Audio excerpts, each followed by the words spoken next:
بسم اللہ الرحمن الرحیم۔ السلام علیکم ورحمۃ اللہ۔ آج کی یہ کہانی بہت زیادہ اہم اور نصیحت حاصل کرنے والی ہے۔ اگر آپ کو پسند آئے تو اپنے دوستوں کے ساتھ ضرور شیئر کیجیے گا۔ ایک سنار کے انتقال کے بعد اس کا خاندان مصیبت میں پڑ گیا۔ کھانے کے بھی لالے پڑ گئے۔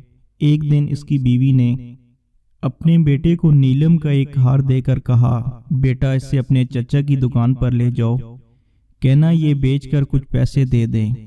بیٹا وہ ہار لے کر چچا جی کے پاس گیا۔ چچا نے اس کو اچھی طرح دیکھا اور پرکھ کر کہا، بیٹا ماں سے کہنا کہ ابھی مارکیٹ بہت مندہ ہے، تھوڑا رک کر فروخت کرنا، اچھے دام ملیں گے۔ اسے تھوڑے سے روپے دے کر کہا کہ تم کل سے دکان پر آ کر بیٹھنا۔ اگلے دن سے وہ لڑکا روزانہ دکان پر جانے لگا اور وہاں ہیروں سے جواہرات کی پرکھ کا کام سیکھنے لگا۔ ایک دن وہ بہت بڑا ماہر بن گیا۔ لوگ دور دور سے اسے اپنے ہیرے کی پرکھ کرانے کے لیے آنے لگے۔ ایک دن اس کے چچا نے کہا، بیٹا اپنی ماں سے وہ ہار لے کر آنا اور کہنا کہ اب مارکیٹ کے حالات بہت اچھے ہیں، اچھے دام مل جائیں گے۔ ماں سے ہار لے کر اس نے پرکھا تو پایا کہ وہ جعلی ہے۔ وہ اسے گھر پر ہی چھوڑ کر دکان پر لوٹ آیا۔ چچا نے پوچھا، ہار نہیں لائے؟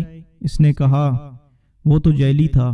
تب چچا نے کہا، جب تم پہلی بار ہار لے کر آئے تھے، اس وقت اگر میں نے اسے جعلی بتا دیا ہوتا تو تم سوچتے کہ آج ہم پر برا وقت آیا تو چچا نے ہماری ہر چیز کو جعلی بتانے لگے۔